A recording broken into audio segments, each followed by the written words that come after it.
Bismillahirrahmanirrahim. Assalamualaikum warahmatullahi wabarakatuh. Innal hamdalillah nahmaduhu wa nasta'inuhu wa nastaghfiruh wa na'udzu billahi min shururi anfusina wa min sayyiati a'malina. May yahdihillahu fala mudhillalah wa may yudlil fala hadiyalah. Wa ashhadu an la ilaha illallah wahdahu la syarika lah wa ashhadu anna Muhammadan abduhu wa rasuluh sallallahu alaihi wasallam. Amma ba'du, para jamaah, para ikhwan dan akhwat rahimakumullah. Alhamdulillah, kita memuji Allah Subhanahu wa taala, kita menyanjungnya dan bersyukur kepadanya atas segala kenikmatan yang Allah berikan kepada kita semua, baik nikmat diniyah maupun nikmat duniawiyah. Para jamaah yang dirahmati Allah Subhanahu wa taala, tidak diragukan lagi bahwasanya setiap muslim fi hazihil hayatid dunya, di dunia ini, berangan-angan seandainya dia hidup di masa Nabi sallallahu alaihi wasallam dan melihat Nabi sallallahu alaihi wasallam. Antum pernah punya angan-angan seandainya kita hidup di masa Nabi sallallahu alaihi wasallam, kita melihat Nabi sallallahu alaihi wasallam, yang ngisi kajian Nabi sallallahu alaihi wasallam, yang menyampaikan khutbah Nabi sallallahu alaihi wasallam, yang menjadi imam Nabi sallallahu alaihi wasallam. Jadi betapa indah ya seandainya kita hidup bersama Nabi sallallahu alaihi wasallam. Ini merupakan keutamaan yang tidak bisa ditandingi oleh keutamaan apapun. Kenikmatan yang sangat besar bisa hidup bersama Nabi sallallahu alaihi wasallam, melihat Nabi sallallahu alaihi wasallam, beriman kepada Nabi sallallahu alaihi wasallam. Keutamaan ini diraih oleh para sahabat. Para sahabat radhiyallahu anhum, mereka telah meraih keutamaan ini. Mereka hidup bersama Nabi sallallahu alaihi wasallam, beriman kepada Nabi sallallahu alaihi wasallam. Tentu Allah Subhanahu wa taala tidak sembarang ya ketika Allah Subhanahu wa taala memilih siapa yang berhak menemani Nabi sallallahu alaihi wasallam. Para sahabat, mereka adalah orang-orang yang layak, yang pantas untuk menemani Nabi sallallahu alaihi wasallam. Abdullah bin Mas'ud radhiyallahu anhu pernah berkata, "Innallaha nazara fi qulubil ibad fawajada qalba Muhammadin sallallahu alaihi wasallam khaira qulubil ibad." Sesungguhnya Allah Subhanahu wa taala melihat hati hamba-hambanya. Lalu Allah dapati hati Muhammad sallallahu alaihi wasallam adalah sebaik-baik hati. Jadi hati hamba Allah yang terbaik adalah hati Nabi Muhammad sallallahu alaihi wasallam. Fastafahu li nafsihi fabata'asahu bi risalatihi. Allah Subhanahu wa taala memilihnya dan mengutusnya sebagai rasul. Kemudian Allah Subhanahu wa taala nazara fi qulubil ibad ba'da qalbi Muhammadin sallallahu alaihi wasallam. Allah melihat lagi hati-hati hamba-hambanya setelah hati Nabi Muhammad sallallahu alaihi wasallam. Wajada quluba ashabihi khaira qulubil ibad. Allah dapati hati-hati para sahabat ini adalah sebaik-baik hati. Sebaik-baik hati hamba Allah Subhanahu wa taala setelah Nabi Muhammad sallallahu alaihi wasallam adalah hati para sahabat. Faja'alahum wuzara'a nabiyhi yuqatiluna ala dinihi. Allah jadikan mereka sebagai pendukung nabinya. Yuqatiluna ala dinihi. Mereka berperang bersama Nabi sallallahu alaihi wasallam untuk membela agamanya, agama Allah Subhanahu wa taala. Wa ma ra'a al-muslimuna hasanan fa huwa 'indallahi hasanun. Kemudian kata Abdullah bin Mas'ud, apa yang dipandang baik oleh kaum muslimin, ini oleh para sahabat, fa huwa 'indallahi hasanun, maka itu adalah kebaikan di sisi Allah. Dan apa yang dipandang buruk oleh mereka, fa huwa 'indallahi sayyi'un, maka itu buruk di sisi Allah.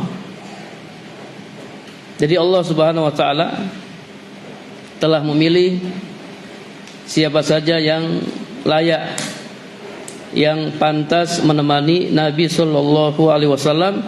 Mereka hidup bersama Nabi sallallahu alaihi wasallam. Ta'allamu ala yadayhi al-khair al-katsir. Mereka para sahabat belajar kebaikan yang sangat banyak dari Nabi sallallahu alaihi wasallam. Apabila salah seorang di antara mereka salah atau keliru, maka Nabi sallallahu alaihi wasallam langsung membimbingnya.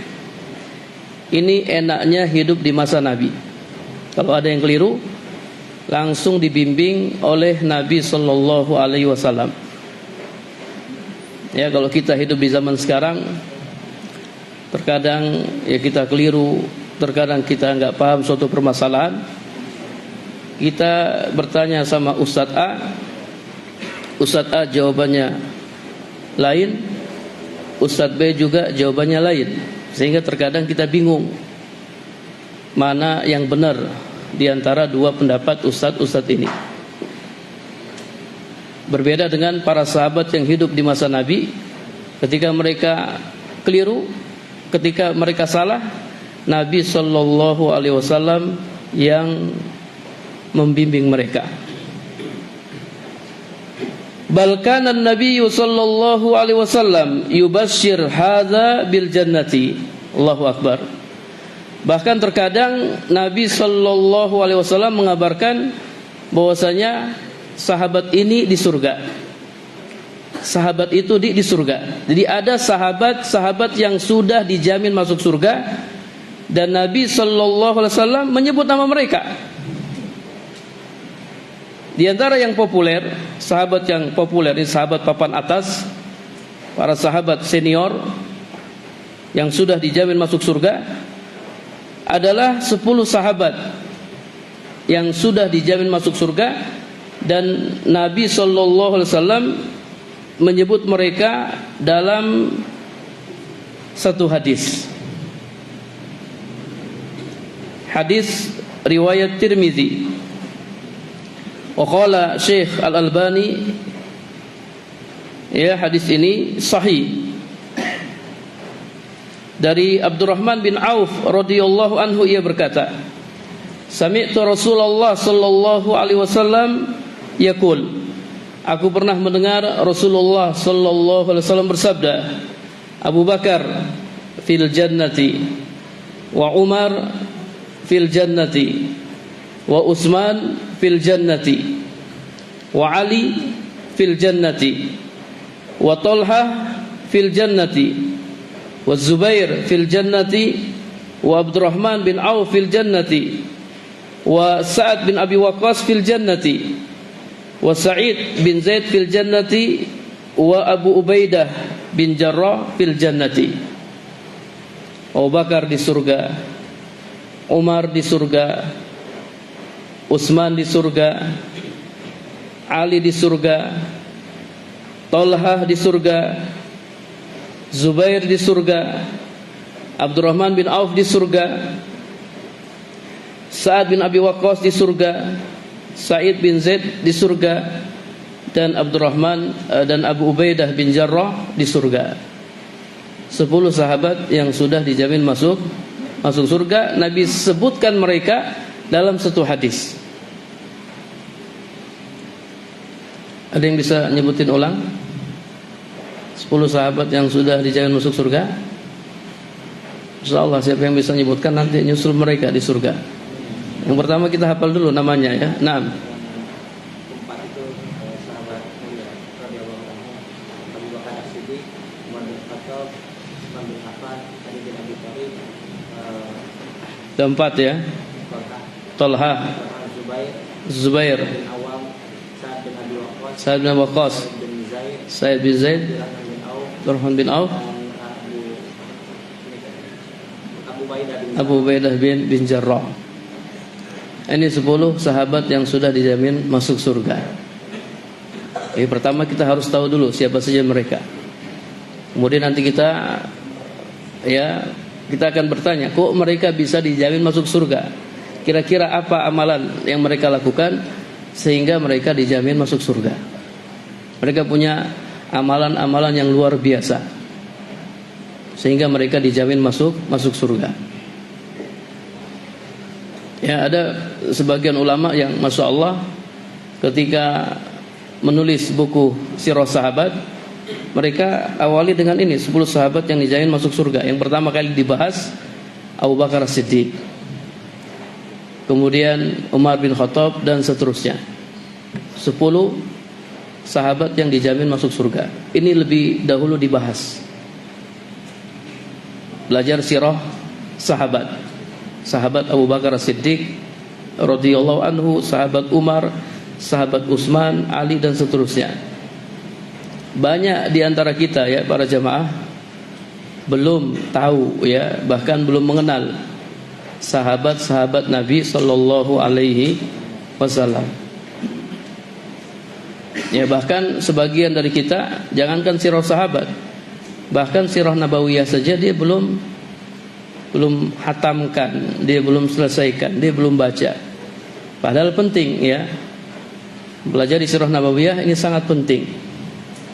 Termasuk prinsip agama ma'rifatun Nabi sallallahu alaihi wasallam, mengenal Nabi sallallahu alaihi wasallam.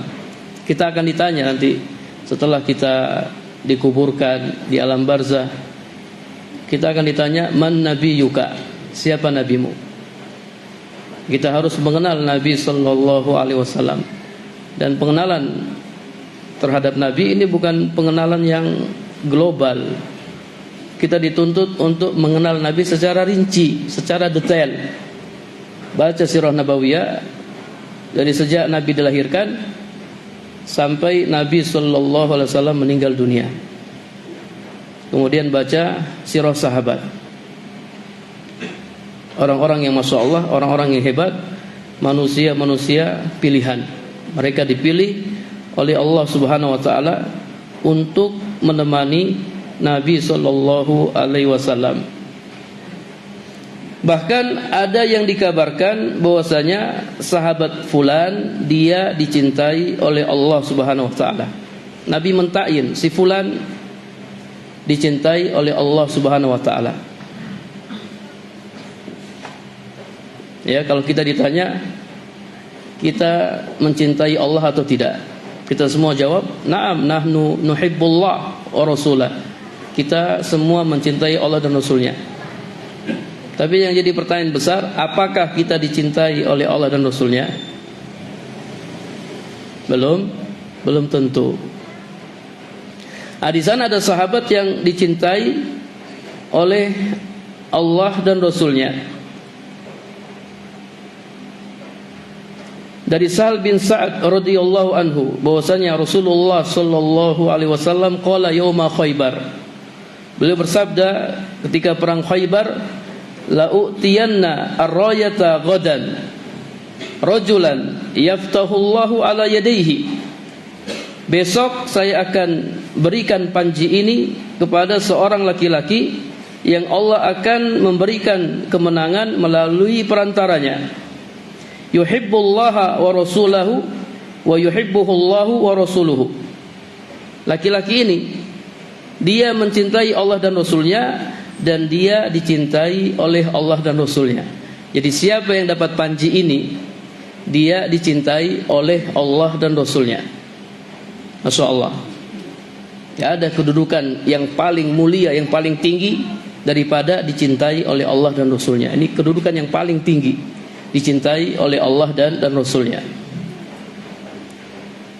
Fabatan nas lailatahum ayyuhum yu'toha. Maka di malam harinya para sahabat mereka berbincang-bincang, kira-kira besok siapa yang dapat ya? Siapa yang dapat panji tersebut? Falamma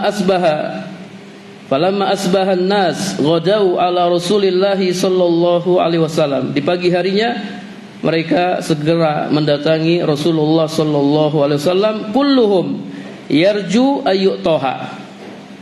Masing-masing dari mereka berharap bisa mendapatkan panji tersebut. Bahkan Umar bin Khattab radhiyallahu anhu berkata, aku tidak ingin jabatan kecuali pada hari itu. Umar sangat ingin mendapat panji tersebut. Bahkan ada riwayat ketika para sahabat dikumpulkan, Umar angkat-angkat kepalanya ya, supaya dia ditunjuk dan dipilih oleh Nabi sallallahu alaihi wasallam. Aku tidak ingin jabatan kecuali pada hari itu. Faqal aina Ali ibnu Abi Thalib. Nabi sallallahu alaihi wasallam bertanya, mana Ali bin Abi Thalib? Kok Ali bin Abi Thalib tidak terlihat? Faqila huwa ya Rasulullah yastaki ainaihi. Kemudian ada yang berkata, ya Rasulullah, kedua matanya sedang sakit. Jadi Ali tidak hadir karena kedua matanya sedang sakit. Lalu Rasulullah sallallahu alaihi wasallam mengirim beberapa orang sahabat untuk memanggil Ali. Fa'utiya bihi. Ketika Ali didatangkan, perhatikan ya apa yang dilakukan oleh Rasulullah sallallahu alaihi wasallam. Fa basaqa Rasulullah sallallahu alaihi wasallam fi ainaihi. Rasulullah sallallahu alaihi wasallam meludahi matanya Ali. Matanya Ali diludahi. Wa da'alahu. Kemudian beliau mendoakannya. Fa baro'a hatta ka'annahu lam yakun bihi waja'un. Sembuh ya, hingga seakan-akan Ali enggak pernah terkena sakit mata. Jadi sembuh tanpa meninggalkan bekas. Masya Allah ya, ludah Rasulullah sallallahu alaihi wasallam. Ketika Abu Bakar disengat ya di Gua Sur, ketika peristiwa hijrah, Nabi sembunyi di gua selama 3 malam. Nabi tidur di gua. Antum bayangkan, antum kalau baca sirah nabawiyah, antum akan sadar betapa berat perjuangan Nabi sallallahu alaihi wasallam untuk menyampaikan agama ini. Butuh perjuangan yang besar. Nabi bermalam di gua 3 malam. Bukan bermalam di hotel ya, bermalam di gua. Dan gua itu banyak binatang-binatang berbisa. Ketika Nabi dan Abu Bakar sampai di mulut gua, Abu Bakar bilang, ya Rasulullah, Anda tunggu di luar, biar anak yang masuk terlebih dahulu, supaya kalau ada apa-apa biar anak yang kena. Kemudian Abu Bakar bersihkan gua. Dia dapati dalam gua banyak lubang-lubang. Dia tutup lubang-lubang dengan kain, lubang-lubang kalajengking ya. Masih tersisa 2 lubang yang belum ketutup. Akhirnya Abu Bakar menutup kedua lubang tersebut dengan kedua kakinya. Kemudian dia persilahkan Rasulullah sallallahu alaihi wasallam untuk masuk. Nah, Rasulullah istirahat, tidur di pangkuannya Abu Bakar. Abu Bakar enggak tidur. Rasulullah tidur. Sebenarnya Abu Bakar juga capek ya, sama-sama capek. Tapi Abu Bakar, Masya Allah, perjuangan Abu Bakar. Tadi 2 kaki Abu Bakar di mana? Ada digunakan untuk menutup 2 lubang. Ternyata ya, kedua kaki Abu Bakar atau kaki Abu Bakar salah satunya ya disengat oleh binatang berbisa, oleh kalajengking. Cuman Abu Bakar dia tahan rasa sakit, dia tidak mau mengganggu istirahat Rasulullah sallallahu alaihi wasallam. Siapa yang pernah disengat? Antum pernah disengat? Belum? Ya, jangan sampai ya. Ada salah satu jamaah, waktu sampaikan kisah ini, dia bilang, pernah disengat Ustaz kalau jengking. Sakit sekali Ustaz, sakit sekali. Nah, di sini Abu Bakar dia tidak mau bergerak, dia tahan rasa sakitnya. Namun karena mungkin terlalu sakit, Abu Bakar meneteskan air mata. Air matanya sampai keluar. Kemudian jatuh di wajah Rasulullah sallallahu alaihi wasallam.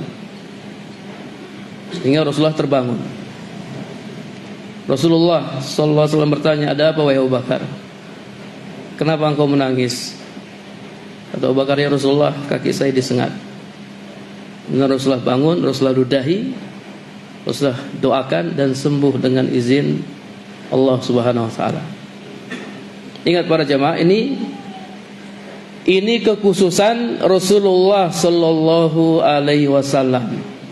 Jangan antum praktekkan ya. Nanti ada teman antum sakit mata terus antum ludahi. Ya, ini kekhususan Nabi sallallahu alaihi wasallam. Jadi Nabi itu Masya Allah ya, tubuhnya berkah. Hatta rambut Nabi itu kalau Nabi cukur, para sahabat mereka berebut rambut Nabi sallallahu alaihi wasallam.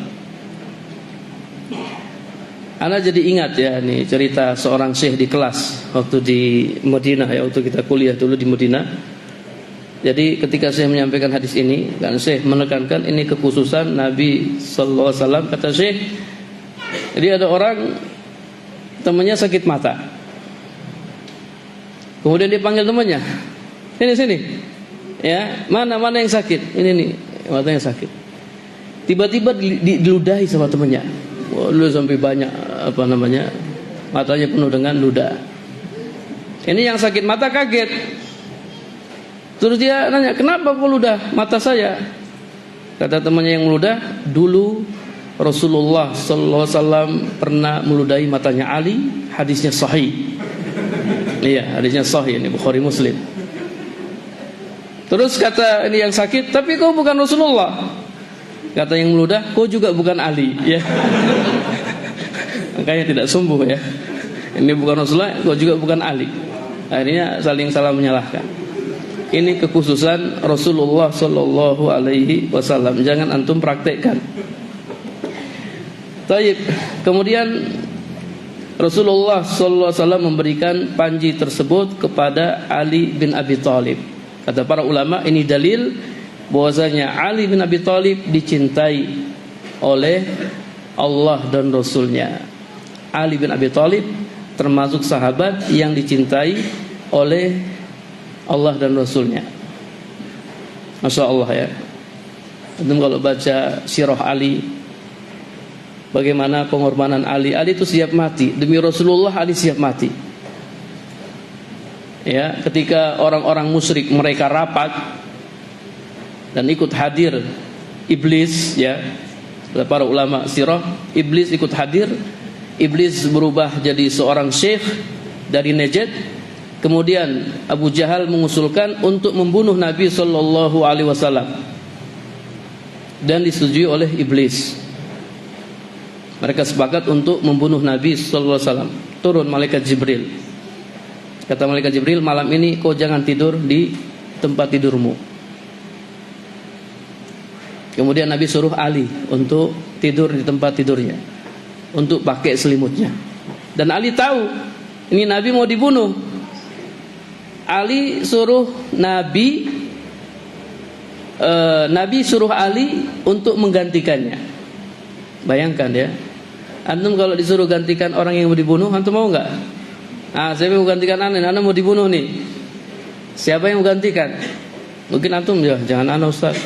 Ana masih punya anak Ustaz, masih punya istri. Antum aja. Jangan Ustaz, ana belum nikah Ustaz. Ya.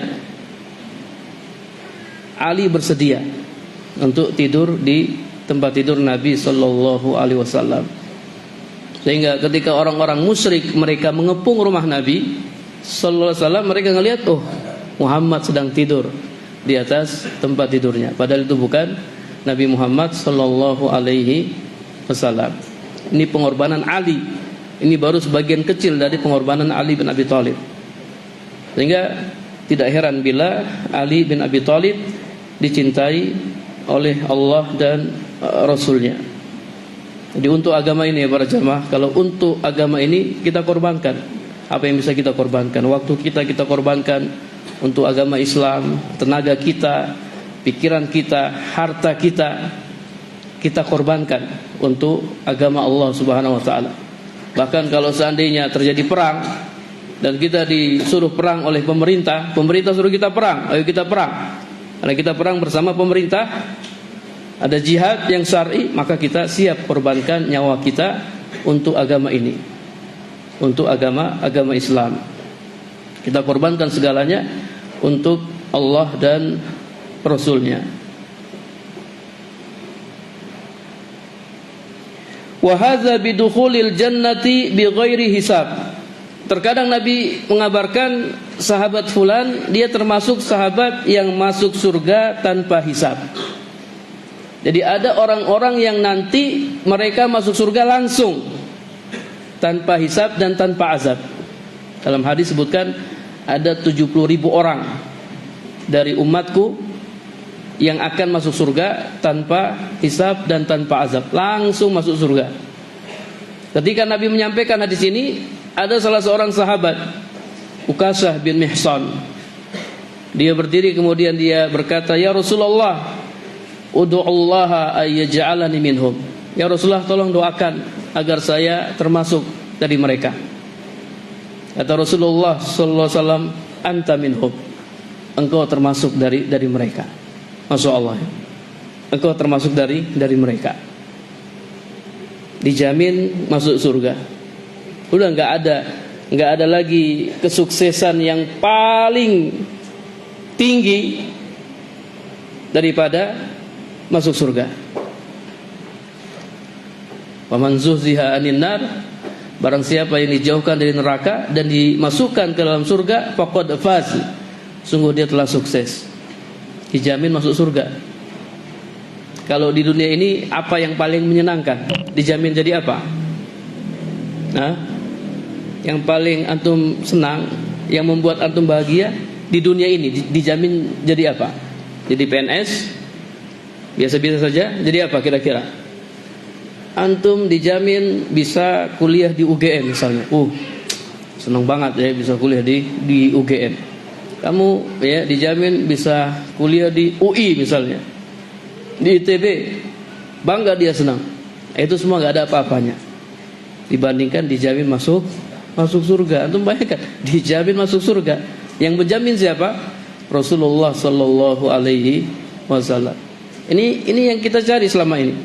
Kita siang malam sholat ya, kita laksanakan perintah Allah, kita tinggalkan larangannya kan untuk ini, untuk masuk surga. Ini sudah dijamin masuk surga. Keutamaan yang sangat besar ya. Mudah-mudahan kita bisa menyusul para sahabat di surga Allah Subhanahu wa taala. Fakanal khairu wadihan wasarru kadzalik. Maka kebaikan sangat jelas dan keburukan juga sangat jelas. Ammal an, adapun sekarang, faqad ikhtalatat al-awraq. Jadi kertas-kertas sudah bercampur baur. Wa asbaha ar-rajulus salih, orang soleh dia merasa asing, bahkan dia ragu-ragu hatta fi nafsihi, bahkan pada dirinya. Kadang-kadang kita ragu-ragu, ini sebenarnya mana sih yang benar? Ini kelompok A yang benar, ataukah kelompok B yang benar, ataukah kelompok C yang benar? Siapa yang benar? Bingung kita. Mana yang benar? Semuanya mengaku berdasarkan Al-Quran dan Sunnah, tapi kok beda? Ya, ini seperti ini, yang itu seperti itu, dan seterusnya. Bingung kita. Bal wa yazunnu ahyanan min kasratil fasad min haulihi annahu rubama yakunu muhtian. Bahkan terkadang saking banyaknya kerusakan yang ada di sekitarnya, dia merasa bahwasanya dia keliru. Yang benar itu ya masyarakat. Coba antum bayangkan, antum tinggal di sebuah komplek, di sebuah perkampungan, semua masyarakat di situ melakukan sesuatu sementara antum tidak lakukan. Ya, kadang kita goyah juga. Jangan-jangan anak yang salah. Iya atau tidak? Anak kadang merasa seperti itu. Jangan-jangan anak yang salah, jangan-jangan masyarakat yang benar. Saking banyaknya kerusakan. Misalnya antum tinggal di suatu tempat, satu kampung nggak sholat, antum tok yang sholat. Jangan-jangan anak yang salah ya. Kok hanya anak tok yang sholat? Satu kampung nggak ada yang sholat. Atau ada seorang akhwat tinggal di sebuah kampung, itu perempuan di kampung itu nggak ada yang pakai jilbab. Yang pakai jilbab hanya akhwat itu tok. Kata si akhwat, jangan-jangan anak yang salah, jangan-jangan anak yang keliru. Saking banyaknya kerusakan yang ada di sekitarnya. Ya kadang kita ragu. Fama iyaftah kitab Allah wa sunnata Rasulillah wa yaqra fihima hatta yudrik bal wa yuqinu annahu alal jaddati wa ala tariqil haq. Tapi begitu dia buka Al-Quran, begitu dia buka As-Sunnah, maka dia pun sadar dan yakin bahwasanya dia berada di atas kebenaran. Ana ingin nanya antum, tadi kasus yang tadi di sebuah kampung, semua perempuan di situ nggak pakai jilbab, hanya ada satu akhwat yang pakai jilbab. Siapa yang bersama jamaah? Siapa yang bersama jamaah? Si akhwat. Jadi yang bersama jamaah itu yang sesuai kebenaran. Ini maksud dengan jamaah itu ma wafaqul haq wa in kunta wahidan. Yang sesuai kebenaran walaupun antum sendiri. Antum bersama jamaah. Sebenarnya antum tidak sendiri. Antum bersama para rasul, antum bersama Nabi Muhammad sallallahu alaihi wasallam, antum bersama para sahabat, bersama para tabi'in, bersama para ulama. Cuman kebetulan antum tinggal di kampung itu, antum tok yang melaksanakannya. Padahal di sana banyak orang-orang yang sama seperti antum. Jadi yang bersama jamaah yang sesuai kebenaran, bukan yang ikut apa yang dilakukan oleh banyak orang, bukan, tapi yang sesuai dengan kebenaran. Ahlus sunnah wal jamaah. Fa idza kana al-amru kadzalik fa kaifa biman 'asha ma'an nabi sallallahu alaihi wasallam. Jika demikian halnya, kita buka Al-Quran, buka Sunnah, kita jadi sadar, kita jadi yakin kita alal haq. Lalu bagaimana lagi dengan orang-orang yang hidup bersama Nabi sallallahu alaihi wasallam? Nabi langsung menyampaikan ya kebenaran. Coba antum bayangkan, kalau seandainya ada kajian ini, pematerinya Nabi Muhammad sallallahu alaihi wasallam, kira-kira rame nggak pengajiannya? Rame nggak? Ramenya minta ampun, mungkin satu dunia orang datang. Ya, pematerinya Nabi Muhammad sallallahu alaihi wasallam. Masya Allah ya. Jadi nggak ada masalah para jamaah. Kita berangan-angan, kalau saya hidup bersama Nabi ini angan-angan yang bagus. Ya, ini angan-angan yang luar biasa. Walaupun Allah sudah takdirkan kita hidup di zaman ini, kita nggak melihat Nabi, ya paling tidak kita punya cita-cita, kita punya keinginan kuat bisa melihat Nabi sallallahu alaihi wasallam, walaupun hanya satu kali, walaupun hanya lewat mimpi. Melihat Nabi lewat mimpi. Sebenarnya Nabi itu orangnya seperti apa? Ya, antum pernah punya cita-cita seperti itu? Nabi itu seperti apa? Nabi itu orang yang paling utama alal itlaq. Dari zaman Nabi Adam sampai hari kiamat, yang paling utama, manusia yang paling utama Nabi sallallahu alaihi wasallam. Kira-kira orangnya seperti apa? Ya. Kita azan dulu, azan Isya. Akan datang jemaah yang dirahmati Allah Subhanahu wa taala. Setelah azan kita belum sholat jamaah dulu. Insyaallah sholat Isya kita sedikit lanjutkan setelah azan, maka nanti Ustaz akan melanjutkan materinya sampai pukul 8 insya Allah. Setelah jam 8 nanti dipersilakan untuk para jemaah dan untuk mungkin kalau ada pertanyaan silahkan diajukan kepada Ustaz. Kemudian setelah itu baru kita laksanakan sholat berjamaah isya bersama-sama. Insya Allah.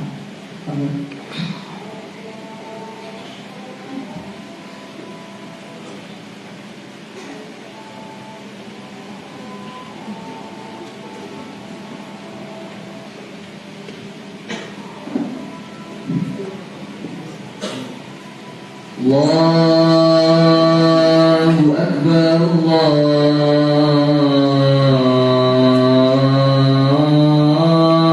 Akbar, Allahu Akbar, Allahu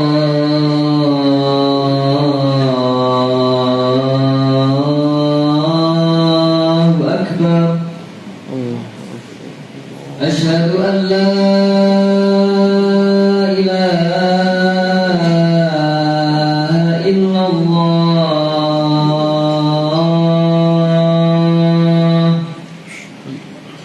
أشهد أن لا إله إلا الله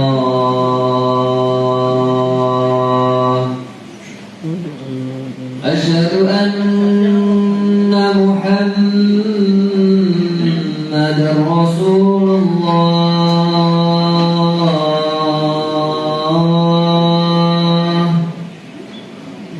أشهد أن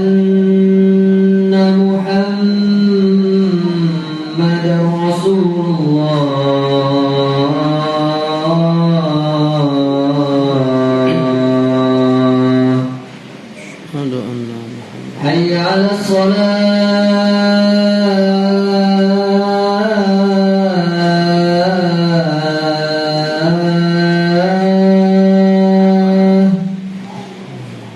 حي على الصلاة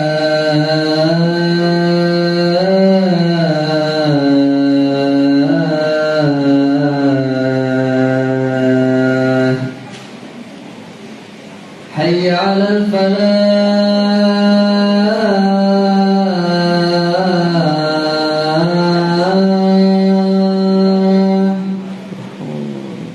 حي على الفلاح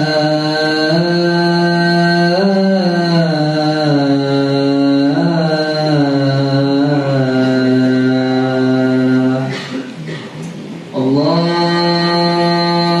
أكبر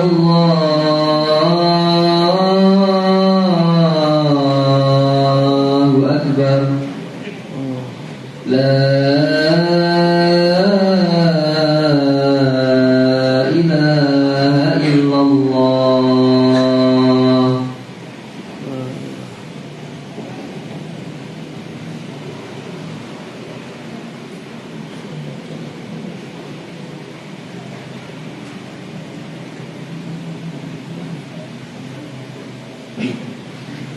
Baik, kita lanjutkan para jemaah yang dirahmati Allah Subhanahu wa taala.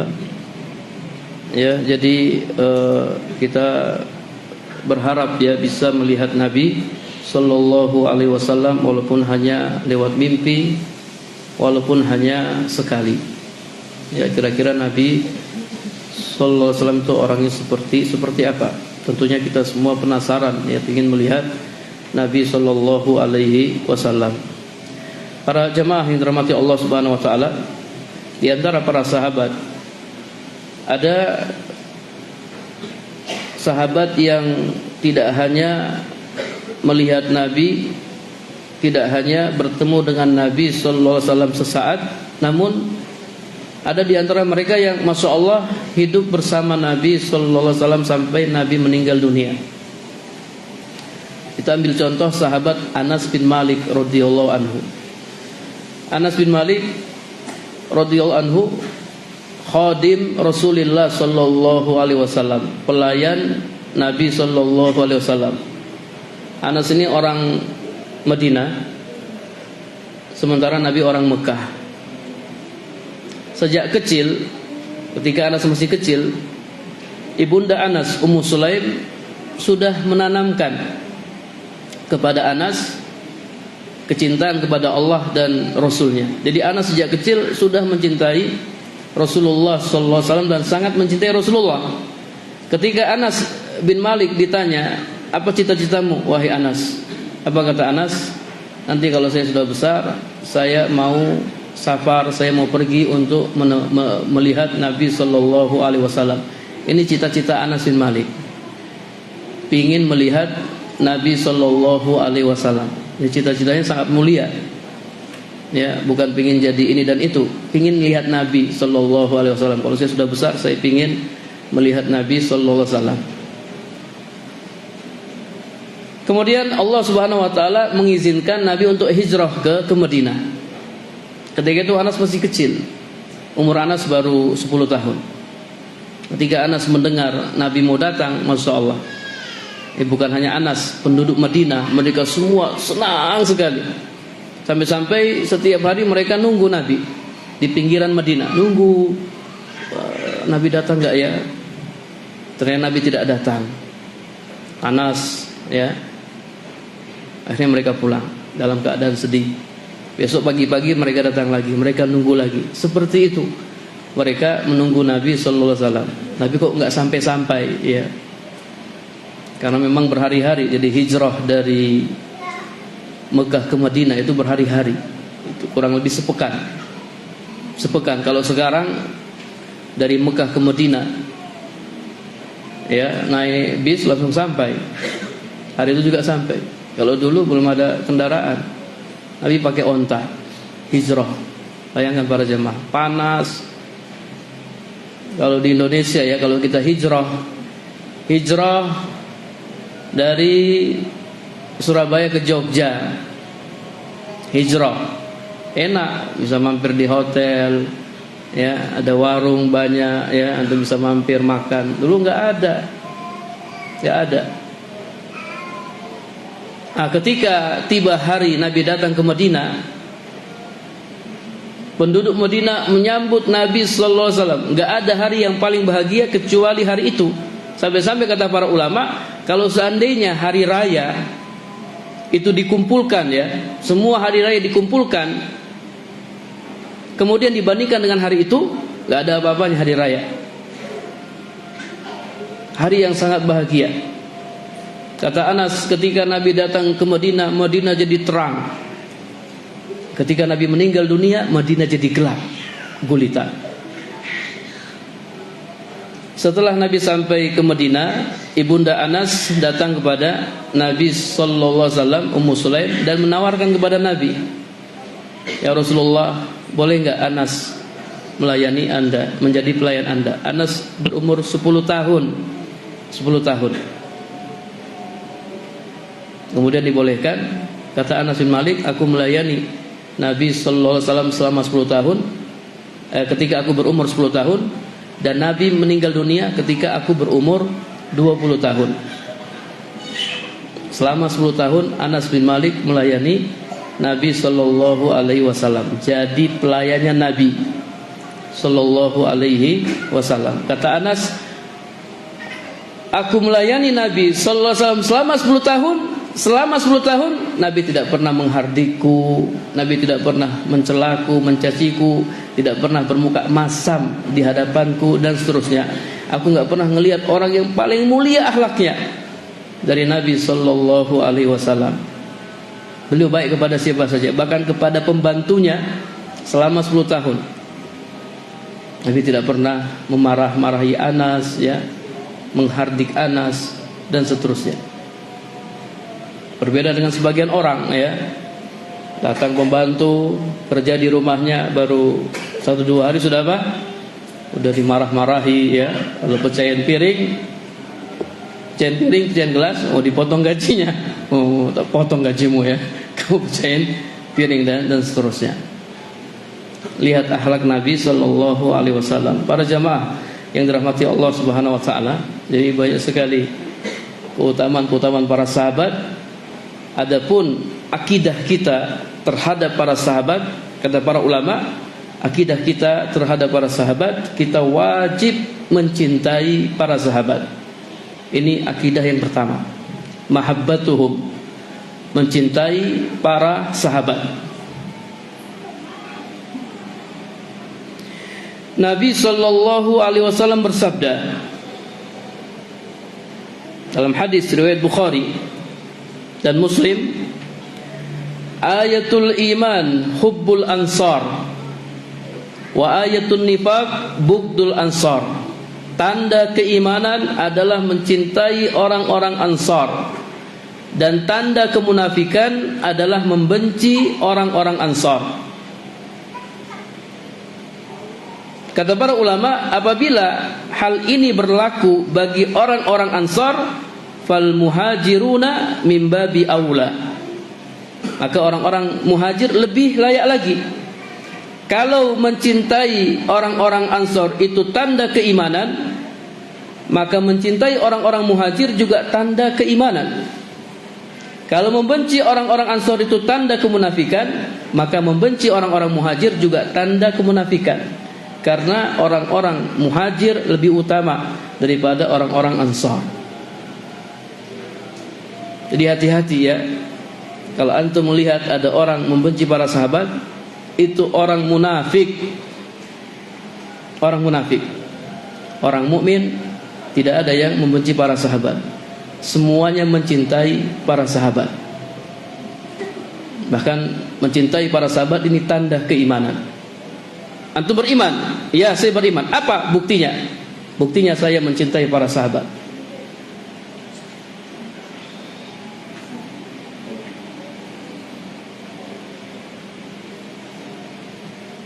Kita wajib mencintai para sahabat karena mereka orang-orang yang dicintai oleh Allah dan Rasulnya. Kalau kita mencintai Allah dan Rasulnya, konsekuensinya kita harus mencintai siapa saja yang dicintai oleh Allah dan Rasulnya. Itu konsekuensi cinta kepada Allah, cinta kepada Rasulnya. Allah dan Rasulnya mencintai para sahabat, maka kita pun mencintai para sahabat. Al-Imam At-Tahawi berkata dalam akidahnya, akidah Tahawiyah, wa nuhibbu ashab Rasulillah sallallahu alaihi wasallam. Kami ahlu sunnah wal jamaah mencintai para sahabat Rasulullah sallallahu alaihi wasallam. Wala nufritu fi hubbi ahadin minhum. Namun kami tidak berlebihan dalam mencintai mereka. Ada enggak orang-orang yang berlebihan mencintai para sahabat? Ada enggak? Ada orang-orang Syiah, Rafidhah. Mereka berlebihan mencintai Ali bin Abi Thalib. Bahkan Syiah yang ekstrim itu menganggap Ali sebagai Tuhan, menganggap Ali sebagai ilah. Kita mencintai mereka, tapi kita tidak berlebihan dalam mencintai mereka. Wala natabarra'u min ahadin minhum, dan kita tidak berlepas diri dari para sahabat.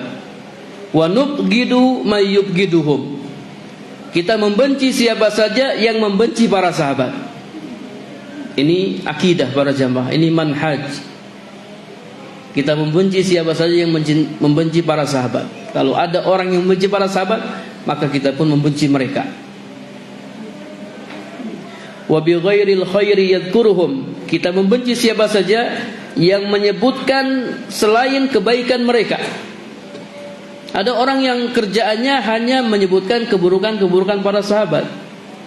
Bahkan di mimbar, di ceramah, khutbah Jumat, yang dia bahas keburukan-keburukan para sahabat. Ya, seharusnya penceramah seperti nggak boleh dipakai, nggak usah dipakai. Ya, kalau kita punya wewenang, kita bisa ganti, kita ganti. Tidak boleh menjelek-jelekan para sahabat, tidak boleh. Itu bukan ajaran ahlus sunnah wal jamaah. Wala nadhkuruhum illa bi khair, kita tidak menyebutkan tentang mereka kecuali kebaikan. Sampaikan yang baik-baik, sebutkan yang baik-baik. Wa hubbuhum dinun wa imanun wa ihsan, mencintai mereka adalah ajaran agama, iman dan ihsan. Wa bugduhum kufrun wa nifakun wa tughyan, dan membenci mereka adalah kekufuran, kemunafikan dan kezaliman. Ini perkataan Imam At-Tahawi dalam kitabnya Aqidah Tahawiyah.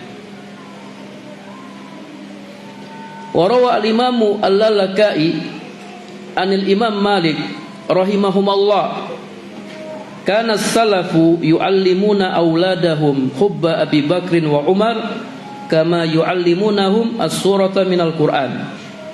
Imam Al-Lalakai meriwayatkan dari Imam Malik, semoga Allah merahmati keduanya, dahulu para salaf mengajarkan kepada anak-anak mereka untuk mencintai Abu Bakar dan Umar sebagaimana mereka mengajarkan kepada anak mereka surat Al-Quran. Siapa yang pernah ngajari anak Al-Quran? Ngajari anak Al-Quran itu tidak sama dengan ngajari orang dewasa Al-Quran. Kalau ngajari anak Al-Quran diulang-ulang, dibimbing pelan-pelan, diulang-ulang. Dulu para salaf mereka mengulang-ulang kisah Abu Bakar, kisah Umar, sampai tertanam dalam hati anak-anak mereka kecintaan kepada Abu Bakar dan Umar sejak kecil. Ini kebiasaan salaf. Cerita Abu Bakar, cerita Umar, diulang lagi cerita Abu Bakar, cerita Umar, sampai anaknya cinta kepada Abu Bakar dan Umar. Masyaallah ya. Mungkin ini belum kita lakukan. Mungkin ini belum kita lakukan. Orang-orang tua dulu ya, para jamaah, kalau dia pingin anaknya tidak durhaka, yang dia ceritain apa? Malin kundang, ya, selain ulang-ulang terus sampai anaknya takut untuk durhaka, jadi batu ya. Bayangkan kalau durhaka jadi batu. Ya, kita punya banyak cerita. Kita umat Islam ini kaya akan cerita. Ada cerita para nabi dan rasul. Ya, ada cerita nabi kita Nabi Muhammad SAW, ada cerita para sahabat, ada cerita para tabi'in, para imam, banyak sekali. Kita ceritakan kepada mereka supaya mereka mencintai para sahabat. Para jamaah yang dirahmati Allah Subhanahu wa taala, apa keutamaan mencintai para sahabat? Keutamaan mencintai Nabi sallallahu alaihi wasallam dan para sahabat. Ternyata keutamaannya sangat besar. Dalam hadis riwayat Bukhari dan Muslim, hadis muttafaq alaih, dari Anas bin Malik radhiyallahu anhu. Anas bin Malik ini termasuk sahabat yang banyak meriwayatkan hadis dari Nabi sallallahu alaihi wasallam, karena Anas bin Malik melayani Nabi sallallahu alaihi wasallam selama 10 tahun. Banyak hadis-hadis yang diambil Anas dari Nabi sallallahu alaihi wasallam. Dari Anas radhiyallahu anhu, anna rajulan sa'ala an-nabiyya sallallahu alaihi wasallam mata sa'ah. Ada seorang laki-laki yang bertanya kepada Nabi sallallahu alaihi wasallam mata sa'ah, kapan kiamat? Kemudian Nabi balik bertanya, ma'adatta laha, apa yang sudah engkau persiapkan untuk menghadapi hari kiamat? Hari kiamat pasti terjadi. Kita beriman hari kiamat pasti terjadi. Beriman kepada hari kiamat ini termasuk rukun iman yang keberapa? Yang kelima. Al-iman biyaumil akhir. Kiamat pasti terjadi, tapi kita tidak tahu kapan kiamat terjadi.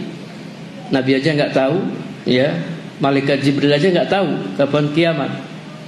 Dalam hadis yang panjang, hadis tentang Islam, iman dan ihsan, malaikat Jibril bertanya, mata sa'ah, akhbirni anis sa'ah, kabarkanlah kepadaku tentang kiamat. Apa jawab Nabi? Jawab Nabi sallallahu alaihi wasallam, ma mas'ulu anha bi'a'lama minas sa'il. Yang ditanya tidaklah lebih tahu daripada yang bertanya. Artinya apa? Kalau antum saja malaikat nggak tahu, apalagi anak nggak tahu. Malaikat Jibril nggak tahu kapan kiamat, Nabi nggak tahu kapan kiamat. Jadi kalau ada orang mengaku dia tahu kiamat akan terjadi tahun sekian dan sekian, dia bohong, dusta dia. Ya, pernah nggak ada isu kiamat? Tahun berapa dulu ada isu kiamat? 2012. Katanya ijma para dukun. Para dukun sepakat, bayangkan. Ijma para dukun akan terjadi kegelapan tahun 2012. Kita yang sudah ngaji, kita punya akidah, bohong. Kita tidak terpengaruh dengan berita-berita seperti itu. Langsung kita dengan mudahnya kita menolak berita tersebut. Adapun orang-orang yang nggak punya pegangan, tak punya akidah, mereka terpengaruh dengan berita tersebut. Ada yang jual rumahnya, ya, dia pergi ke gunung, dia kira kalau kiamat dia bisa selamat. Kemudian ada lagi ditambah ada film 2012, ya, film kiamat, orang lari dari kiamat, ya, dan seterusnya. Ya, jadi kalau ada orang yang mengatakan kiamat akan terjadi tahun sekian dan sekian, bohong. 100% itu bohong. Jangan dipercaya. Walaupun dia menamakan dirinya sebagai ustadz. Taib, apa yang engkau persiapkan untuk menghadapi hari kiamat? Laki-laki itu menjawab, ma'adattu laha min katsiri salatin wala saumin wala shadaqatin. Aku tidak mempersiapkan untuk menghadapi hari kiamat dengan banyak salat, banyak puasa dan banyak sedekah. Walakinni uhibbullaha wa rasulah. Akan tetapi aku mencintai Allah dan Rasulnya. Ini cinta sama Allah dan Rasulnya. Saya bukan orang yang banyak sholat, bukan orang yang banyak puasa dan banyak bersedekah, tapi saya cinta kepada Allah dan Rasulnya. Apa jawab Nabi sallallahu alaihi wasallam? Nabi sallallahu alaihi wasallam bersabda, anta ma'aman ahbabta. Kau akan dikumpulkan bersama orang-orang yang kau cintai. Masya Allah. Kamu akan dikumpulkan bersama siapa saja yang kau cintai. Anas bin Malik, ya, yang meriwayatkan hadis ini berkata, "Fama farihna bi syai'in farihna bi qaulin Nabi sallallahu alaihi wasallam anta ma'aman ahbabta." Kami sangat senang, kami sangat bahagia dengan sabda Nabi sallallahu alaihi wasallam, engkau akan dikumpulkan bersama orang-orang yang kau cintai. Kemudian kata Anas, fa ana uhibbun nabiyya sallallahu alaihi wasallam wa Abu Bakrin wa Umar. Kalau begitu saya mencintai Nabi sallallahu alaihi wasallam, mencintai Abu Bakar dan Umar. Langsung Anas, saya cinta sama Nabi, saya cinta sama Abu Bakar dan Umar. Wa arju an akuna ma'ahum bi hubbi iyahum. Dan saya berharap saya bisa dikumpulkan bersama mereka disebabkan kecintaan saya kepada mereka. Wa illam a'mal bimisli a'malihim. Walaupun saya belum bisa beramal seperti amalan mereka. Antum bisa enggak beramal seperti amalannya Nabi? Bisa enggak? Nabi salat hatta tatafattur qadamah, sampai bengkak kakinya, sampai pecah, ya, kedua kakinya. Ada yang mengartikan pecah, ada yang mengartikan sampai bengkak kedua kakinya. Antum pernah salat malam sampai bengkak kakinya? Pernah? Belum pernah. Kalau main bola kakinya bengkak? Pernah. Sahabat Uzaifah pernah salat malam bersama Nabi. Nabi baca surat Al-Baqarah sampai selesai. Sampai selesai. Ketika selesai surat Al-Baqarah, kata sahabat Huzaifah, oh Nabi ruku ini. Ngomong dalam hatinya, Nabi akan ruku. Ternyata Nabi tidak ruku. Nabi lanjut surat berikutnya, surat Al-Imran. Baca sampai selesai. Ketika selesai, Nabi tidak ruku. Nabi lanjut surat An-Nisa. 3 surat Nabi baca di rakaat pertama. Nah, siapa yang pernah nih? Siapa yang pernah? Ini sunnah Nabi nih. Jangan poligami terus yang dibahas. Ya, ini juga sunnah Nabi. Siapa yang pernah? Ada yang pernah sholat Al-Baqarah? Pernah Ustaz. Tapi ayat-ayat akhir, ya. La yukallifullahu nafsan usaha. Jadi ayat-ayat terakhir. Ini sunnah Nabi. Kita nggak bisa seperti Nabi sallallahu alaihi wasallam. Kita juga nggak bisa seperti Abu Bakar. Abu Bakar ketika Nabi menyuruh infak, Abu Bakar datang membawa semua hartanya. Antum bayangkan, dia datang membawa semua hartanya. Kemudian Nabi nanya, apa yang engkau tinggalkan untuk keluargamu? Kata Abu Bakar, aku tinggalkan untuk mereka Allah dan Rasulnya. Umar datang membawa separuh hartanya. Anak nanya sama antum, kalau antum berinfak separuh harta antum, itu banyak atau tidak banyak? Banyak enggak? Untuk punya harta misalnya 10M, antum infakkan 5M. Berani enggak? Banyak enggak? Banyak. Ya, apalagi infakkan semuanya. Waduh Ustaz, anda langsung jatuh miskin Ustaz kalau infakkan semuanya. Jadi kalau kita baca kisah-kisah seperti ini kayak dongeng. Tapi ini bukan dongeng, ini kisah nyata. Dulu ada orang seperti itu. Dia infakkan semua hartanya. Karena keyakinan dia yang sangat kuat, yang sangat kokoh. Nabi terima infak Abu Bakar. Pernah ada orang yang infak semua hartanya, Nabi tolak. Nabi tidak terima. Karena Nabi tahu orang ini, kalau dia infakkan semua hartanya, setelah itu dia akan meminta-minta sama orang. Nabi gak terima. Kalau Abu Bakar, Nabi tahu Abu Bakar gak bakalan minta-minta. Nabi terima infak Abu Bakar. Masya Allah, dia infakkan semua hartanya. Mungkin gak ada zaman kita ini orang yang infakkan semua hartanya. Gak ada. Separuh hartanya gak ada. Sepertiga harta? Berani gak sepertiga harta antum infakkan? Gak ada juga. Seperempat? Gak ada juga. Ya, kita itu kalau untuk Allah dan Rasulnya, ya para jemaah, ini kita ya, anak juga termasuk di dalamnya. Kalau kita itu anak juga berarti. Ya, kalau berinfak itu, ya Allah ya, kita nyari duit yang paling kecil ya. Wah, ada uang receh enggak nih? Ada uang logam, masukin di kotak amal. Ya, sehingga takmir masjid kalau dia pikir, berat banget kotaknya. Ya. Pas dibuka langsung menyala ya. Kita pingin surga, ini yang kita infakkan. Lan tanalul birra hatta tunfiqu mimma tuhibbun. Kalian tidak akan mendapatkan kebaikan sampai kalian menginfakkan apa yang kalian cintai.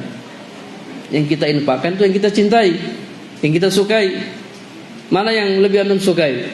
Uang 100.000, 50.000, 20.000, 10.000 atau 5.000? Mana yang paling antum sukai? Mana? 100.000 itu yang diinfakkan. Supaya takmir kalau buka semangat juga ya, 100.000. Ya, lihat para sahabat, kita nggak bisa, intinya kita nggak bisa beramal seperti amalan mereka, tapi kita bisa dikumpulkan bersama mereka kalau kita mencintai mereka. Anta ma'aman ahbabta. Kau akan dikumpulkan bersama orang-orang yang kau cintai. Kalau kau mencintai Nabi, kau mencintai para sahabat, kau akan dikumpulkan bersama mereka.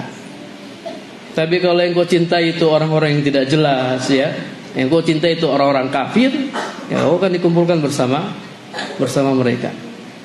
Nah, tinggal bagaimana caranya supaya kita mencintai para sahabat. Apa yang harus kita lakukan para jamaah? Kalau kita ingin mencintai Nabi sallallahu alaihi wasallam dan mencintai para sahabat, apa yang kita lakukan?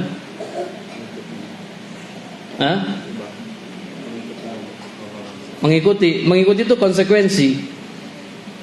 Mengikuti Nabi itu konsekuensi dari mencintai Nabi. Kalau kita mencintai Nabi, mengaku mencintai Nabi, konsekuensinya kita mengikuti Nabi sallallahu alaihi wasallam. Mencintai Allah, konsekuensinya mengikuti Nabi. Qul in kuntum tuhibbunallah fattabi'uni. Jika kalian mencintai Allah, ikutilah aku. Itu bukti atau konsekuensi dari mencintai Nabi. Yang Anda tanyakan, apa yang antum lakukan kalau antum pingin mencintai Nabi sallallahu alaihi wasallam dan para sahabatnya? Apa yang antum lakukan? Apa? Belajar terlalu umum. Apa kira-kira? Mengenal Nabi, mengenal para sahabat. Katanya tak kenal maka tak sayang, tak sayang maka tak cinta. Mengenal Nabi, mengenal para sahabat. Kalau kita kenali mereka secara detail, kecintaan kita akan bertambah. Jadi cinta itu tazid wa tanqus ya. Al-mahabbatu tazidu wa tanqus. Cinta itu bisa bertambah dan bisa berkurang. Kita pingin nih cinta kita naik ini. Ya, dalam hadis Nabi bersabda, Nabi sallallahu alaihi wasallam, la yu'minu ahadukum hatta akuna ahabba ilaihi min walidihi wa waladihi wan nasi ajmain. Tidak akan sempurna keimanan kalian sampai aku lebih dia cintai daripada orang tuanya, daripada anaknya, dan daripada seluruh manusia. Kalau kecintaan kita kepada Nabi sudah melebihi segalanya, iman kita sempurna. Sudah atau belum para jemaah? Apakah kecintaan kita kepada Nabi itu sudah melebihi segalanya? Melebihi kecintaan kita kepada orang tua, kepada istri, kepada suami, kepada anak, kepada seluruh manusia, bahkan kepada diri sendiri. Sudah atau belum? Sudah atau belum? Siapa yang berani jawab sudah? Sudah atau belum? Tayyib, semua mencintai Nabi. Nah, mencintai Nabi. Apakah kecintaan kita kepada Nabi sudah sempurna, sudah melebihi segalanya? Sudah atau belum? Belum. Tayyib, kapan antum mau sampai ke sana? Kapan kira-kira? Hah? Besok? Besoknya? Ya, paling tidak Ustaz, susah Ustaz untuk mencapai kesempurnaan, susah. Ya paling tidak mendekatilah kesempurnaan. Ya, antum baca sirah nabawiyah, antum kenali Nabi secara detail, antum menangis para jemaah. Wallahi antum kalau baca sirah nabawiyah, antum menangis. Dulu anak punya dosen sirah ya. Dia kalau ngajar sirah nabawiyah dia selalu menangis. Jadi betul-betul menghayati perjalanan hidup Nabi sallallahu alaihi wasallam. Kadang menangisnya lama. Dia ngajar ya, dia ceritakan perjuangan Nabi, tiba-tiba dia nangis lama. Kemudian dia lanjut lagi. Ya, pasti menangis para jamaah yang dirahmati Allah Subhanahu wa taala. Supaya kita betul-betul mencintai Nabi sallallahu alaihi wasallam dan mencintai para sahabat. Ini harus kita galakkan ya.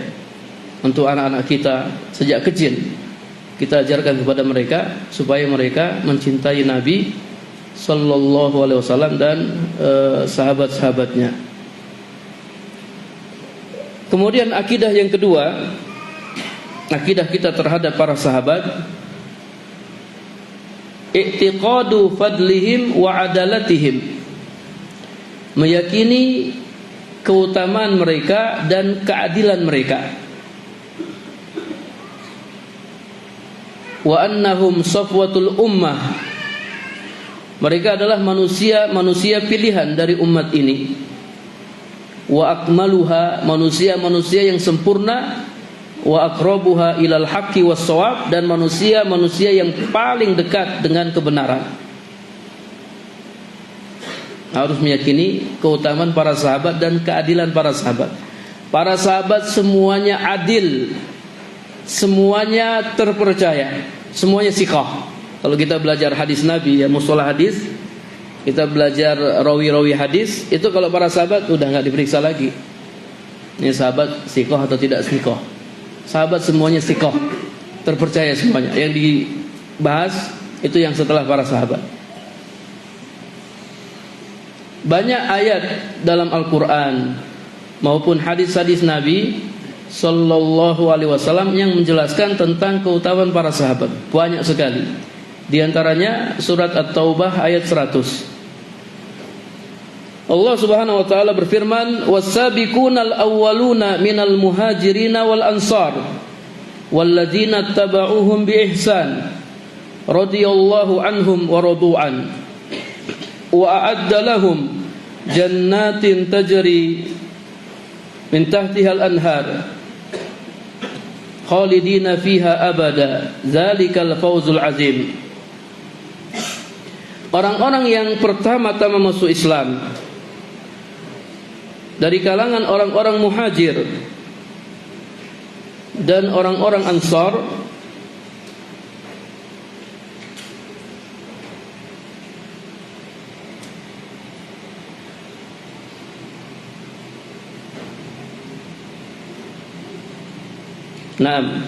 Ya tadi ana pakai min, yang benar tidak pakai min. Wa'addalahum jannatin tajri tahtahal anhar khalidina fiha abada dzalikal fawzul azim.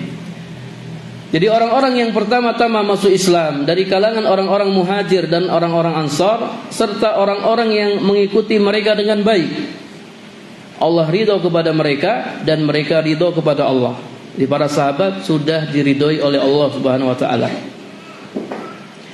Wa'adda lahum jannatin tajri tahtahal anhar, dan Allah siapkan untuk mereka surga-surga yang mengalir di dalamnya sungai-sungai, kekal mereka di dalamnya selama-lamanya. Itulah kemenangan yang besar. Ini salah satu ayat yang menjelaskan tentang keutamaan para sahabat.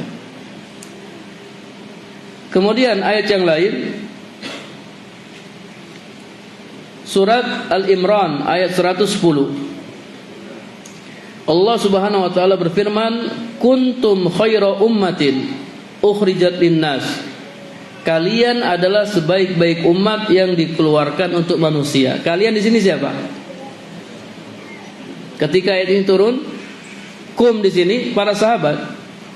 Kuntum, kalian, ini para sahabat. Ada yang mengatakan kalian di sini kaum muslimin. Ada yang mengatakan kalian di sini para sahabat. Sebenarnya dua penafsiran ini tidak ada masalah. Kalau kita mengatakan kalian di sini para sahabat, jelas ya. Ketika ayat ini turun, Nabi menyampaikan ayat ini kepada para sahabat, kalian. Kalau kita mengatakan kuntum di sini maksudnya kaum muslimin, maka para sahabat lebih layak lagi untuk masuk dalam ayat ini karena mereka juga kaum muslimin. Bahkan mereka adalah orang-orang yang pertama masuk Islam. Jadi kalian adalah sebaik-baik umat yang dikeluarkan untuk manusia. Ta'muruna bil ma'ruf wa tanhauna 'anil munkar wa tu'minuna billah. Kalian amar ma'ruf nahi munkar dan kalian beriman kepada Allah. Kemudian hadis Nabi sallallahu alaihi wasallam yang menjelaskan keutamaan para sahabat. Hadis riwayat Bukhari dan Muslim. La tasubbu ashabi falau anna ahadakum anfaqa misla uhudin zahaban ma balagha mudda ahadihim wala nasifahu. Janganlah kalian mencela sahabat-sahabatku. Seandainya salah seorang di antara kalian menginfakkan emas sebesar gunung Uhud, niscaya tidak bisa menyamai infak satu mud salah seorang dari mereka atau setengah mud. Satu mud begini, ya, setengah mud begini. Seandainya para sahabat menginfakkan, di sini jelaskan, seandainya mereka menginfakkan makanan seukuran satu mud, mereka infakkan makanan seukuran satu mud atau setengah mud, kemudian kita menginfakkan emas sebesar gunung Uhud. Untuk pernah melihat gunung Uhud? Besar sekali gunung Uhud. Mereka hanya menginfakkan makanan, satu sok makanan atau satu mud makanan. Kemudian kita menginfakkan emas sebesar gunung Uhud, maka niscaya pahala yang mereka dapatkan lebih besar daripada pahala yang kita dapatkan. Masya Allah.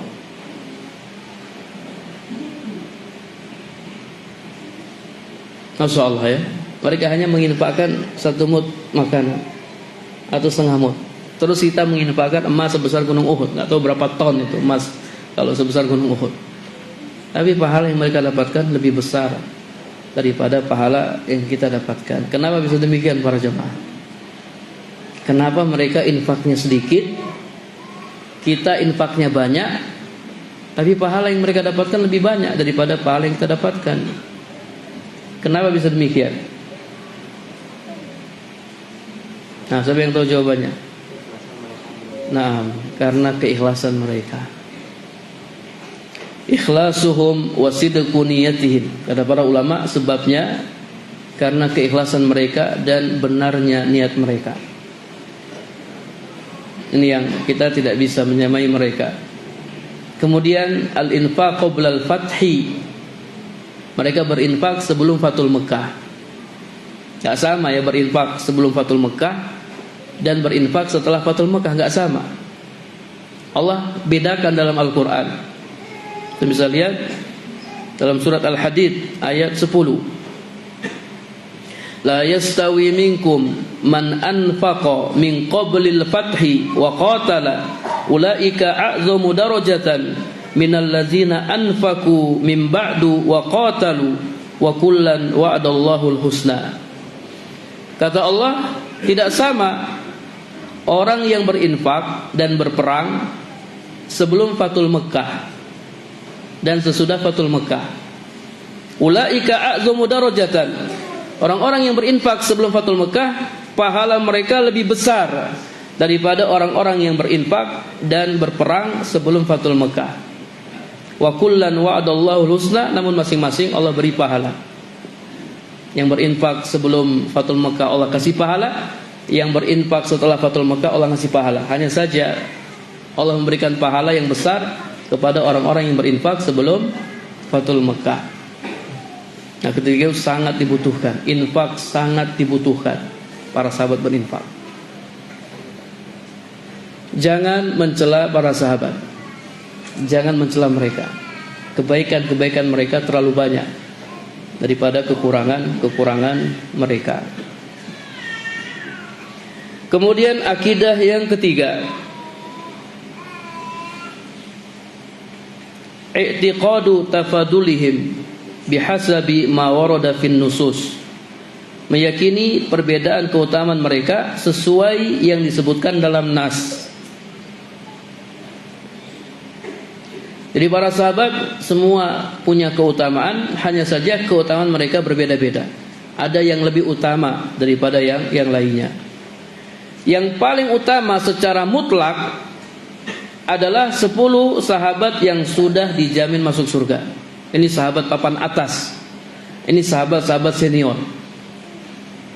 Ini yang paling utama secara mutlak. Dari 10 orang ini, yang paling utama adalah Khulafa ar-Rasyidun. 4 orang sahabat, Abu Bakar, Umar, Utsman dan Ali. Dari 10 orang sahabat, 4 sahabat ini yang paling utama. Dari 4 orang ini, yang paling utama Abu Bakar, kemudian Umar. Dari 2 orang ini, yang paling utama Abu Bakar. Ini harus kita yakini, harus kita imani. Abu Bakar sahabat yang paling utama. Kemudian Umar. Ada sebuah hadis ya, Nabi pernah bertanya kepada sahabat-sahabatnya, siapa di antara kalian yang tadi malam bermimpi? Lalu ada seseorang yang berkata, saya ya Rasulullah, tadi malam saya bermimpi ada timbangan yang turun dari langit. Kemudian engkau ditimbang dengan Abu Bakar. Ternyata engkau yang lebih berat ya Rasulullah. Setelah itu Abu Bakar ditimbang dengan Umar. Ternyata Abu Bakar yang lebih berat. Kemudian setelah itu Umar ditimbang dengan Utsman. Ternyata Umar yang lebih berat. Kata para ulama, makna lebih berat maksudnya lebih utama. Abu Bakar lebih utama, kemudian Umar lebih utama. Dan Abu Bakar adalah manusia yang paling utama setelah Nabi Muhammad sallallahu alaihi wasallam dan setelah para nabi dan para rasul. Abu Bakar yang paling utama. Jadi para nabi itu mereka punya sahabat juga, sama seperti Nabi Muhammad. Nabi Musa punya para sahabat, Nabi Isa juga punya sahabat-sahabat. Nah, di antara sahabat-sahabat para nabi dengan sahabat Nabi Abu Bakar yang paling utama dari semuanya. Ya, selain para nabi dan para rasul. Manusia yang paling utama. Taib, antara Utsman dan Ali, mana yang lebih utama? Antara Utsman dan Ali, mana yang lebih utama? Hasala fil mufadalah bainahuma khilafun qadim ala salasati aqwal. Ada khilaf di antara para ulama. Ya, ada 3 pendapat tentang siapa yang lebih utama, Utsman ataukah Ali. Yang pertama, pendapat yang pertama, tafdilu Utsman ala Ali. Utsman lebih utama daripada Ali. Wa hadza ma alaihi jumhur ahli ilmi. Ini pendapat jumhur ulama. Pendapat yang kedua, tafdilu Ali ala Utsman. Ali lebih utama daripada Utsman.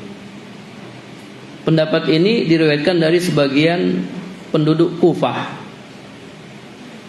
Wa bizat an Sufyan as-Tsauri. Kemudian juga pendapat Sufyan as-Tsauri. Akan tetapi ada yang berkata bahwasanya Sufyan as-Tsauri dia telah rujuk dari pendapat ini.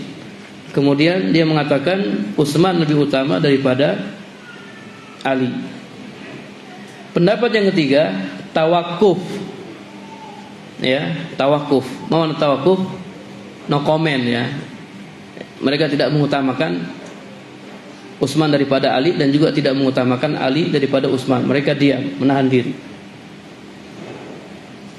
Kata para ulama, jadi pada awalnya para ulama berselisih, kemudian setelah itu mereka sepakat bahwasanya Utsman lebih utama daripada Ali. Jadi awalnya mereka berselisih, kemudian setelah itu mereka sepakat bahwasanya Utsman lebih utama daripada Ali. Kemudian setelah 10 sahabat yang dijamin masuk surga, yang paling utama adalah Ahlu Badar, orang-orang yang ikut perang Badar. Masya Allah ya, antum kalau baca kisah perang Badar ya, berapa jumlah kaum muslimin dan berapa jumlah kaum musyrikin di perang Badar? Siapa yang tahu? Berapa lawan berapa? Hah? Berapa lawan berapa?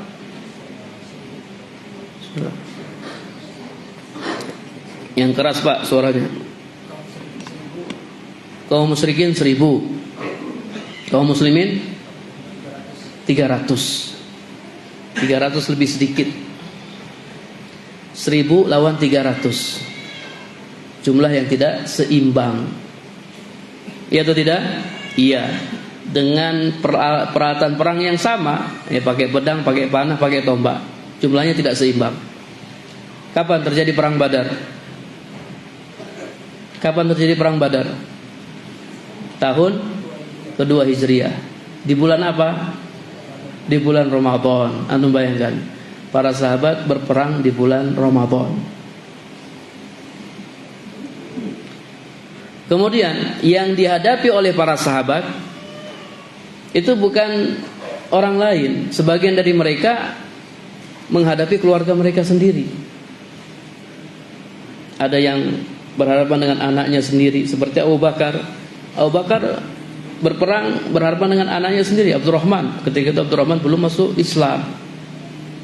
Ada yang berhadapan dengan bapaknya sendiri, seperti Abu Ubaidah bin Jarrah di perang Badar. Dia lawan bapaknya sendiri. Antum bayangkan, antum perang nih di pasukan musuh, bapak antum. Waduh, gimana ya? Ini bapak ada di sana lagi. Ya, berat para jemaah. Ya, ada yang berhadapan dengan pamannya. Nabi berhadapan dengan pamannya. Ketika itu Abbas belum masuk Islam. Berat, perang Badar itu berat. Ya, anak cabut pedang gak nih? Ini ada bapak nih, bapak juga mau bunuh saya, gimana nih ya?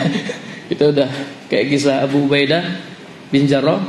Abu Ubaidah tuh Masya Allah berperang dengan gagah berani. Sampai orang musyrik gak berani berhadapan dengan Abu Ubaidah. Tapi bapaknya ngincar Abu Ubaidah. Abu Ubaidah sudah menghindar. Dia gak mau lawan bapaknya. Cuman karena diincar, kemudian bapaknya mau membunuhnya. Akhirnya Abu Ubaidah lawan bapaknya sendiri di perang Badar. Dan dia membunuh bapaknya di perang Badar. Insyaallah ya, dibunuh bapaknya di perang Badar. Lalu Allah turunkan firman-Nya, la tajidu qauman yu'minuna billahi wal yaumil akhir yuwaduna man hadallaha wa rasulah. Kamu tidak akan dapati ya suatu kaum yang beriman kepada hari akhir yang berkasih sayang dengan orang-orang yang menentang Allah dan Rasulnya.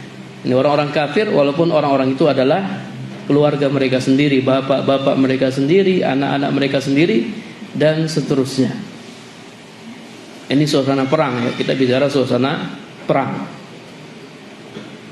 Ya, kalau suasana perang ya, kalau antum tidak membunuh ya antum dibunuh. Jadi Ahlu Badar ini orang yang paling utama ya, setelah 10 sahabat yang dijamin masuk surga, sehingga Allah mengatakan if'alu ma syi'tum, wahai Ahlu Badar, lakukanlah apa yang kalian kehendaki. Aku sudah ampuni dosa-dosa kalian. Dosa-dosa Ahlu Badar sudah diampuni oleh Allah. Silakan kalian lakukan apa saja, Allah sudah ampuni dosa-dosa kalian. Kemudian setelah Ahlu Badar yang paling utama Ahlu Uhud, orang-orang yang ikut perang Uhud. Kemudian setelahnya Ahlu Bai'atir Ridwan, orang-orang yang ikut Bai'atur Ridwan.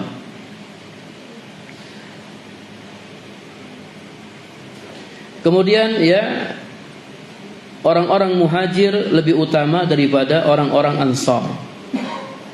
Kemudian orang-orang yang pertama-tama masuk Islam lebih utama daripada orang-orang yang belakangan. Mana yang lebih utama dari para sahabiah? Kalau antum ditanya mana yang lebih utama, Khadijah, Fatimah atau Aisyah? Mana yang paling utama dari wanita-wanita ini? Mana yang paling utama? Khadijah. Alasannya apa? Harus punya alasan. Kenapa Khadijah lebih utama? Hah? Pertama kali masuk Islam. Wa afdalun nisa hadhil ummah Khadijah wa Aisyah wa Fatimah. Wanita yang paling utama dari umat ini ada 3 orang, Khadijah, Aisyah dan Fatimah. Namun siapa yang paling utama di antara 3 wanita ini? Kata Syekhul Islam Ibnu Taimiyah, terjadi khilaf di antara para ulama tentang siapa yang paling utama dari 3 wanita ini. Ba'dul ulama faddala Khadijah. Sebagian ulama ada yang lebih mengutamakan Khadijah. Wa ba'duhum faddala Aisyah. Sebagian yang lain lebih mengutamakan Aisyah. Wa ba'duhum faddala Fatimah, dan sebagian yang lain lebih mengutamakan Fatimah. Jadi ada khilaf yang tawil, yang panjang di kalangan para ulama. Wal bahsu fihi tawil. Kalau dibahas ini panjang. Intinya wanita yang paling utama dari umat ini adalah Khadijah, Aisyah dan Fatimah.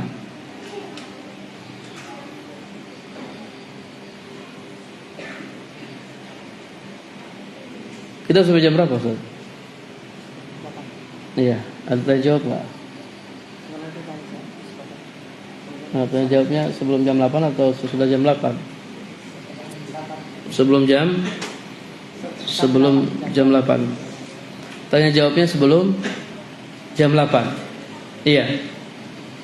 Ya, jadi nanti kita sholat isyanya jam 8 biar tidak terlalu malam. Nah, ini sudah sebelum jam 8 ini. Ada yang ingin bertanya? Ini kan sebelum jam 8. Ada yang ingin bertanya para sahabat, para jamaah?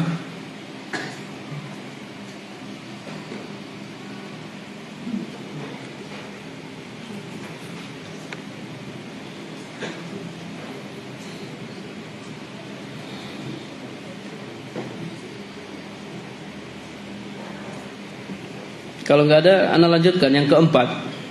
Akidah kita terhadap para sahabat yang keempat, zikruhum bil khair wassana alaihim wa nasru mahasinihim.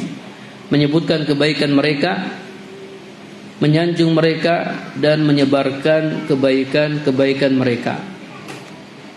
Ya, ini bagian dari kecintaan kita kepada mereka, atau konsekuensi dari kecintaan kita kepada mereka. Kalau kita mencintai mereka, Maka yang kita sebutkan ya kebaikan-kebaikan mereka. Kita puji mereka karena kita mencintai mereka. Kemudian yang kelima, asyhudu lahum bi rahmatillah wal jannah bil jumlati wasyuhud ta'yinan liman uyyina fil kitab was sunnah. Mengakui atau menetapkan rahmat Allah atas mereka secara umum dan surga Allah atas mereka.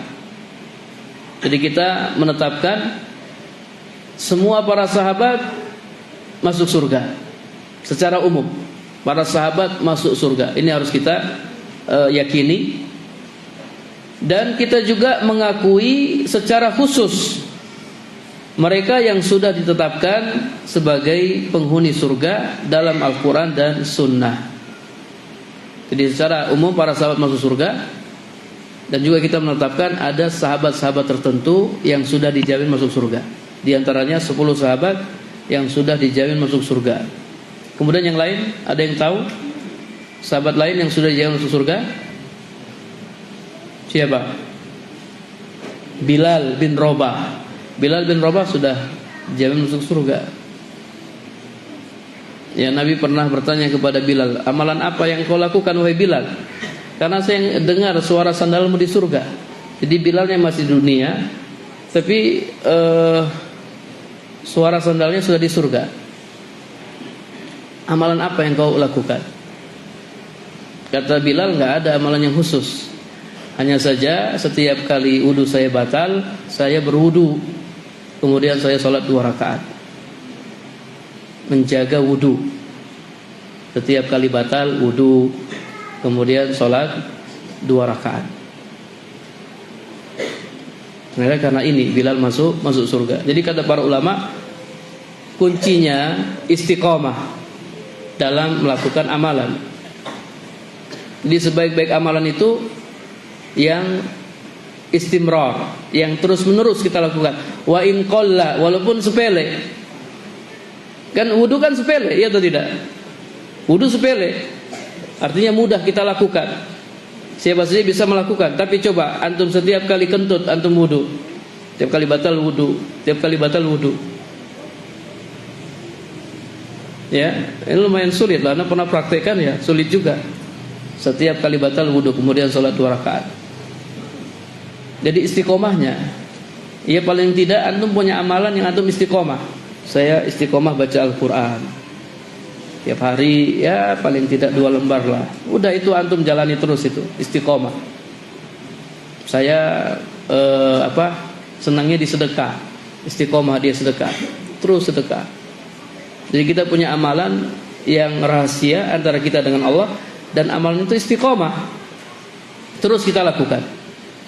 Itu kuncinya kalau kita ingin seperti Bilal bin Rabah. Kemudian sahabat siapa lagi yang sudah dijamin masuk surga? Hamzah bin Abdul Muttalib, ya, ini juga sudah dijamin masuk surga. Ada Uqasyah bin Mihsan, ini sudah kita bahas. Kemudian ada al-mar'ah allati kanat tasra', ya, ada seorang wanita yang kena penyakit ayan. Ini juga sudah dijamin masuk surga. Jadi dulu ada wanita yang kena penyakit ayan.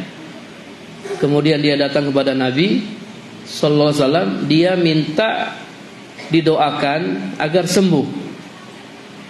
Rasulullah, doakan saya supaya sembuh. Apa jawab Nabi? Kalau saya doakan sembuh, tapi kalau anti bersabar, walakil jannah, anti dapat surga. Pilih mana nih? Ana doakan sembuh atau anti bersabar dapat surga? Antum pilih mana kalau antum dikasih pilihan seperti ini? Misalnya antum sakit nih, sakit. Kalau didoakan sembuh, tapi kalau antum bersabar dapat surga. Pilih mana? Jangan dua-duanya ya. Dua-duanya bukan pilihan. Kalau pilihan itu salah satunya. Antum pilih mana?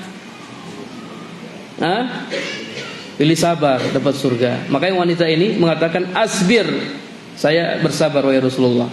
Tapi ya Rasulullah, doakan saya supaya ketika penyakit saya kambuh, aurat saya terjaga. Ya, ini wanita yang Masya Allah ya, walaupun dalam keadaan tidak sadar penyakitnya kambuh, dia tidak mau auratnya tersingkap. Ini wanita ini sudah dijamin masuk surga. Jadi kita tetapkan secara umum para sahabat masuk surga, dan juga kita tetapkan di sana ada sahabat-sahabat khusus, sahabat-sahabat tertentu yang sudah dijamin masuk surga. Fulan, fulan dan fulan. Kemudian yang ketujuh, as-sukut an masawiihim wa ghaddut taraf an uyubihim. Ini juga penting ya, diam dari kesalahan-kesalahan mereka dan juga aib-aib mereka. Para jamaah yang dirahmati Allah Subhanahu wa taala, ya, walaupun para sahabat itu Masya Allah ya, punya keutamaan yang besar, tapi mereka manusia. Mereka tidak maksum. Mereka punya kesalahan. Kullu bani Adam khata'. Setiap anak Adam pasti melakukan kesalahan, pasti. Dan para sahabat juga punya kesalahan. Namun apa sikap kita terhadap kesalahan mereka? Sikap kita as-sukut, diam. Kita tidak membicarakan kesalahan-kesalahan mereka, apalagi kita sebarkan kesalahan-kesalahan mereka. As-sukut, sikap kita diam dari kesalahan-kesalahan mereka. Kenapa kita diam? Kalau ini Ustaz, kenapa kita diam Ustaz? Maka ana jawab, untuk para ulama memberikan jawaban, kita diam karena yang pertama ayyatubu minha. Mereka sudah bertobat dari kesalahan-kesalahan tersebut. Wala syakka annahum asra'un nas ila taubati. Tidak diragukan lagi bahwasanya mereka adalah orang-orang yang bersegera dalam bertobat. Wattaibu minaz zambi kaman la zamba lahu. Orang yang bertobat dari dosa seperti orang yang enggak punya dosa. Apa sabda Nabi sallallahu alaihi wasallam? Kullu bani Adam khata' wa khairul khata'in at-tawwabun. Sebaik-baik orang yang melakukan kesalahan adalah orang yang bertobat. Jadi ada orang yang melakukan kesalahan tapi dia terbaik. Siapa mereka? Yang bertobat. Para sahabat sudah bertobat. Untuk apa lagi kita bahas kesalahan-kesalahan mereka? Ini penting ya. Ini yang jelaskan di sini sangat penting. Sehingga ketika antum baca kisah perang, para sahabat perang, para jamaah, perang Jamal, perang Siffin, itu kalau antum nggak punya pegangan, antum akan buruk sangka sama para sahabat. Ini kok mereka perang ini, ambil bunuh-bunuhan. Antum punya pegangan ini, ada pegangan ini, ada akidah. Oh, mereka sudah bertobat darinya. Walaupun peperangan itu bukan keinginan mereka, yang kita bahas bukan keinginan mereka. Sudah mau terjadi perdamaian, cuman ada provokator.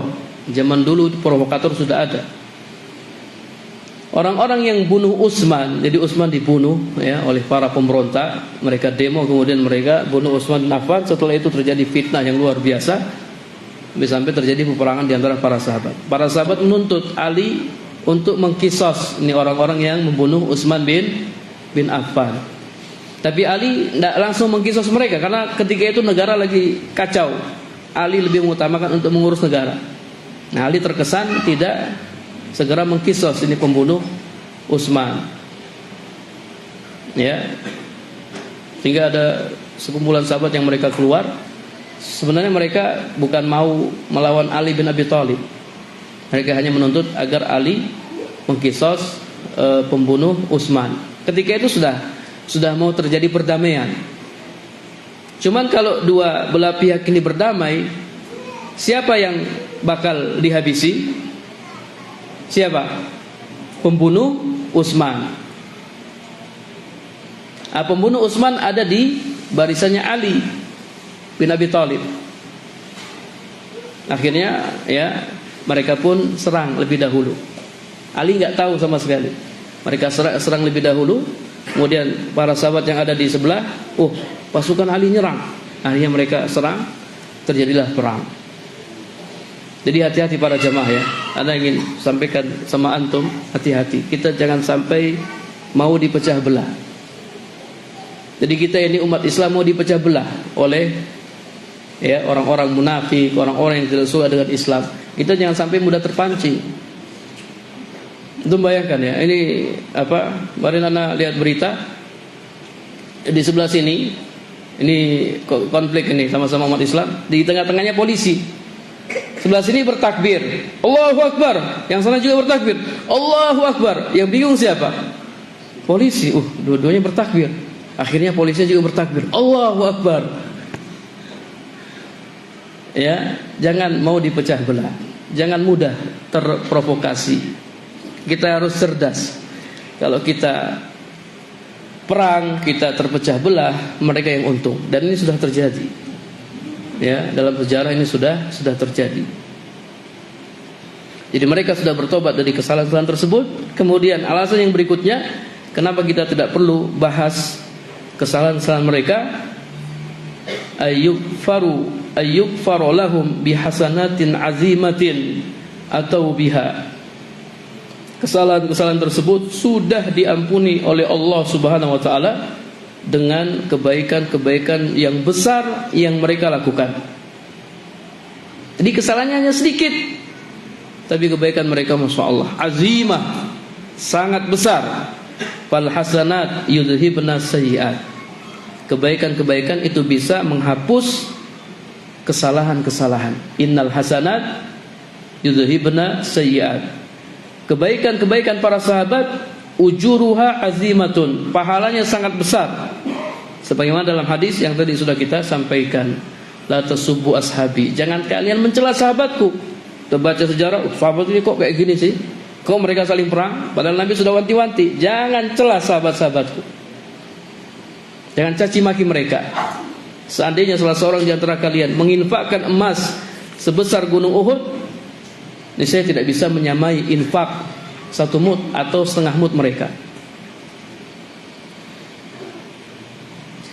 Yang berikutnya, Allah sudah mengampuni kesalahan-kesalahan mereka bisababi sabiqatihim ilal Islam, disebabkan mereka lebih dahulu masuk Islam. Kemudian yang keempat, Allah sudah mengampuni atau akan mengampuni kesalahan-kesalahan mereka bisababi syafa'ah tanaluhum, disebabkan syafaat yang akan mereka dapatkan. Ya, syafaat Nabi sallallahu alaihi wasallam. Wa idza kana an-nabiyyu sallallahu alaihi wasallam akhbara anna syafa'atahu tunalu man la yusyriku billahi syai'an, fa kaifa bi sahabatihi al-muwahhidin alladzina hum aqrabun nas ilaihi. Nabi sallallahu alaihi wasallam telah mengabarkan bahwasanya syafaatnya akan didapatkan, akan diraih oleh orang yang tidak menyekutukan Allah dengan sesuatu apapun. Perhatikan, ini poin penting. Yang mendapat syafaat Nabi orang yang bertauhid, orang yang tidak menyekutukan Allah dengan sesuatu apapun, mereka akan mendapat syafaat Nabi. Kalau antum ingin dapat syafaat Nabi, antum jaga tauhid antum. As'adun nasi bi syafaati yaumal qiyamah, orang yang paling beruntung dengan syafaatku pada hari kiamat adalah orang yang mengucapkan la ilaha illallah khalisan min qalbihi, ikhlas dari hatinya. Itu orang yang paling bahagia dengan syafaat Nabi sallallahu alaihi wasallam.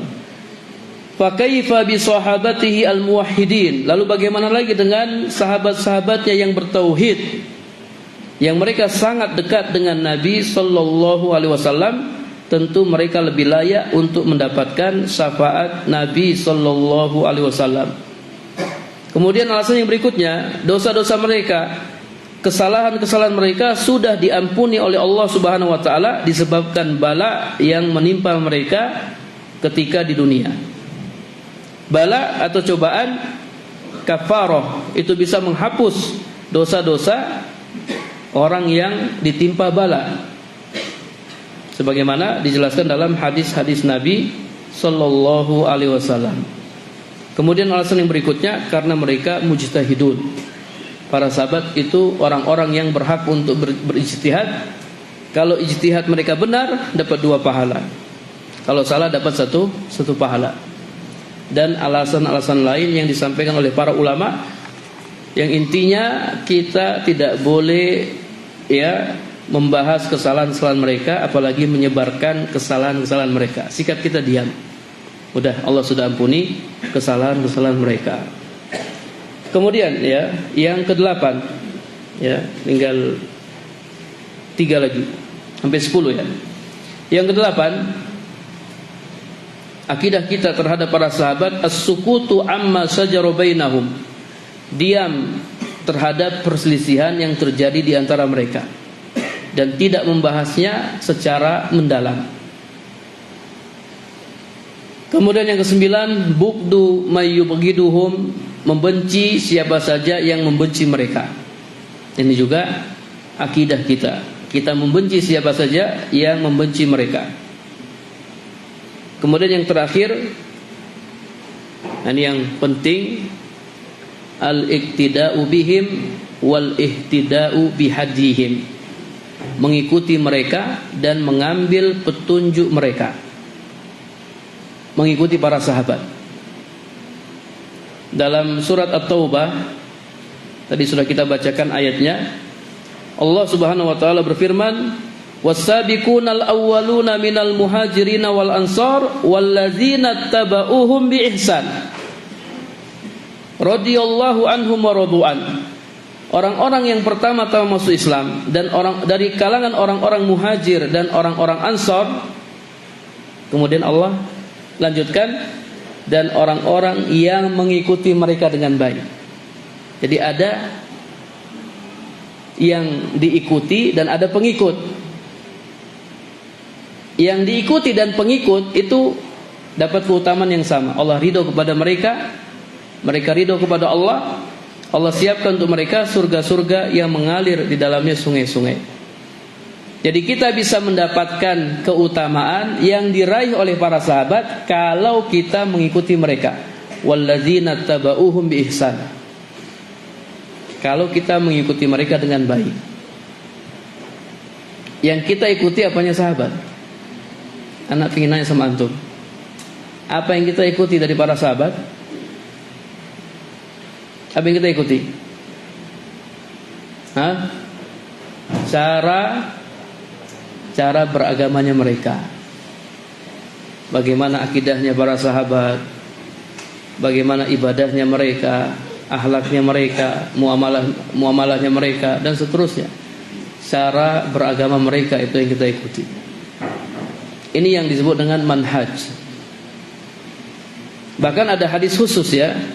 Nabi sallallahu alaihi wasallam bersabda, "Alaikum bisunnati wa sunnatil khulafa ar-rasyidin al-mahdiyyin." Hendaknya kalian berpegang teguh dengan sunnahku dan sunnah khulafa ar-rasyidin. Jadi ada dua sunnah. Ada sunnah Nabi dan ada sunnah khulafa ar-rasyidin. Tamassaku biha, pegang kuat-kuat. Wa'addu 'alaiha bin nawajid, dan gigit dengan gigi geraham. Ana sering mencontohkan untuk memudahkan pemahaman yang namanya tamassuk ya. Tamassuk itu seperti ini para jamaah. Anggaplah ini sunnah Nabi dan sunnah sahabat. Tamassuk itu seperti ini, tamassuk. Pegang kuat-kuat. Sunnah Nabi dan sunnah sahabat. Tamassuk itu bukan begini tamassuk ya. Tamassuk itu begini. Pegang kuat-kuat dan gigit dengan gigi geraham. Jangan sampai sunnah Nabi dan sunnah sahabat lepas dari kita. Ini yang sabda yang menyampaikan Nabi sallallahu alaihi wasallam. Kenapa kita harus pegang kuat-kuat dan gigit dengan gigi geraham? Wa iyyakum wa muhdatsatil umur. Karena nanti ada perkara-perkara baru dalam agama. Nanti ada perkara-perkara baru dalam agama. Fa inna kulla muhdatsatin bid'ah. Setiap perkara yang baru dalam agama adalah bid'ah. Wa kulla bid'atin dolalah, dan setiap bid'ah adalah sesat. Kalau kita ingin selamat dari perkara-perkara yang baru, maka pegang kuat-kuat sunnah Nabi dan sunnah khulafa ar-rasyidin. Gigit dengan gigi geraham. Jangan sampai sunnah Nabi lepas dari kita sehingga kita jatuh dalam hal-hal yang baru dalam agama. Wallahu a'lam bishawab. Pas jam 8. kurang lebih ini akidah kita terhadap para sahabat radhiyallahu anhum, yang mudah-mudahan Allah Subhanahu wa taala mengumpulkan kita dengan mereka ya di surganya. Nah, ada pertanyaan para jemaah? Kalau tidak ya kita akhiri. Langsung bertanya, kita silakan untuk berbicara. Silakan Allah Subhanahu wa taala terkait apa yang sudah disampaikan oleh beliau Ustaz Abu Sallallahu Taala.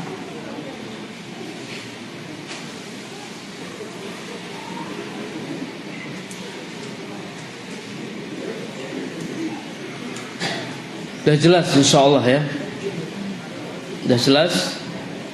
Tidak perlu ada pertanyaan, dan antum tidak perlu memaksakan diri untuk bertanya. Ya, kalau sudah paham cukup ya. Kita akhiri dengan doa kafaratul majlis. Subhanakallahumma wa bihamdika asyhadu an la ilaha illa anta astaghfiruka wa atubu ilaik. Assalamualaikum warahmatullahi wabarakatuh.